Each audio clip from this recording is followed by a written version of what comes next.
Hello मित्रमैत्रिणींनो, स्वागत आहे माझ्या चॅनलवर। मी आज कोल्हापूरकडली भडंग करणार आहे। हे बघा, त्यासाठी मुरमुरे आवडीनुसार साहित्य घेऊ शकता। मी एवढे घेतले आहे, 1 ते 1.5 पाव आहे आणि छान याला साफ करून उन्हामध्ये ऊन द्यायचं आहे। थोडं छान असे कुरकुरीत होऊन जाते। हे बघा असे। आणि त्यासाठी शेंगदाणे आहे, कढीपत्ता आणि लसण असं छिलट्यासोबतच घ्यायचं आहे। हे बघा, याला थोडंसं असं छान असं थोडं असं ठेचून घ्यायचं आहे, खूप नाही। हे बघा, 3 साहित्य, खूप कमी साहित्यामध्ये आपली भडंग तयार करणार आहे। आता मी बघा, कढई ठेवली आहे मी आणि तेल पण तापायला ठेवलं। सर्वात आधी आपण कढीपत्ता छान तळून घेऊ।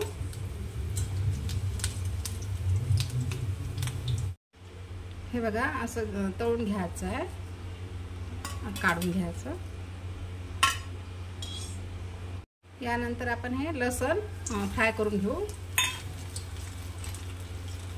छान थोडा लसणचा कलर चेंज झाला पाहिजे आणि मी थोडं असं ठेचून घेतलं। सिलट वगैरे काही काढायचं नाही, सिलटासहितच घ्यायचं आहे। आणि गॅस फास्ट नाही ठेवायचा आहे, स्लो ठेवायचा आहे।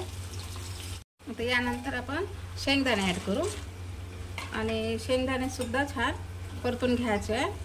खूप नाही करायचं आहे आपल्याला, थोडं कच्चेपणा गेलं पाहिजे आणि ते पण स्लो आचेवरच करायचं आहे। हे बघा, शेंगदाणे छान तडतडत आहे आणि होत आले। हे बघा, आणि याआधी मी चिवड्याचे खूप सारे व्हिडिओ अपलोड केलेले आहे, पण पद्धत वेगवेगळी आहे, नक्की बघून घेसाल। आणि यावेळेची पद्धत सातारा कोल्हापूरकडली आहे। बघू म्हटलं आपण करूनच, आणि खूप छान वाटते। आता गॅस पूर्ण कंप्लीट बंद करायचा आहे, कारण तिखट जळून जाते। आणि हे बघा, शेंगदाणे आपले छान तडतडले। आता यामध्ये आपण लाल तिखट आवडीनुसार घ्यायचं आहे,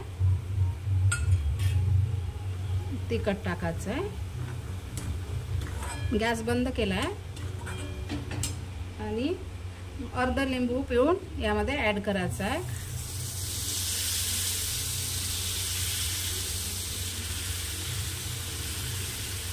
आता याला छान असं मिक्स करून घ्यायचं आहे।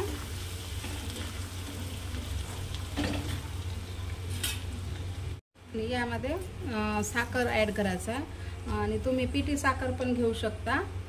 थोडं 2 चमच ॲड करायचं आहे आणि याला छान असं मिक्स करून घ्यायचं आहे। खूप सुंदर वाटते। मागे मी केली होती अशी, पण ते चटपटीत भेळ होती, भडंग होता। आणि आता मागे मी भडंग सुकी भेळ पण अपलोड केलेली आहे। आता हे वेगळा प्रकार। यामध्ये चवीनुसार मीठ ॲड करायचं आहे आणि आपले मुरमुरे किती आहे ते बघून मीठ ॲड करायचं। आणि साहित्य तुम्ही कमी जास्त करू शकता। आता उन्हाळा चालू आहे, तर दुपारच्या वेळेमध्ये छान असं काहीतरी खायला छान वाटते। आता आपण यामध्ये मुरमुरे ॲड करू। आता यामध्ये मुरमुरे ॲड करायचं आहे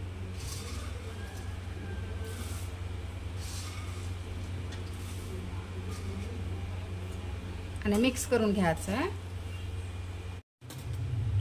हे बघा, मिक्स करून घेतलं आहे मी आणि छान कुरकुरीत झाले। हे बघा, आवाज येऊन राहिला छान कुरकुरीत। आता यावर आपण कढीपत्ता तळलेला आणि छान असं मिक्स करून घ्यायचं आहे। खूप टेस्टी वाटते, ट्राय नक्की करा आणि चॅनलला लाईक, शेअर, सबस्क्राईब नक्की करा। हे बघा, झाली आपली कोल्हापूरची भडंग तयार। खूप लवकर होऊन जाते, कमी साहित्यामध्ये, छान टेस्टी पण होते। आपले शेंगदाणे बुडात गेलेले आहे, आपण ते नंतर मोठ्या भांड्यात घेऊन व्यवस्थित फिरवून घेते मी। असे नक्की ट्राय करा। झाला आपला भडंग तयार।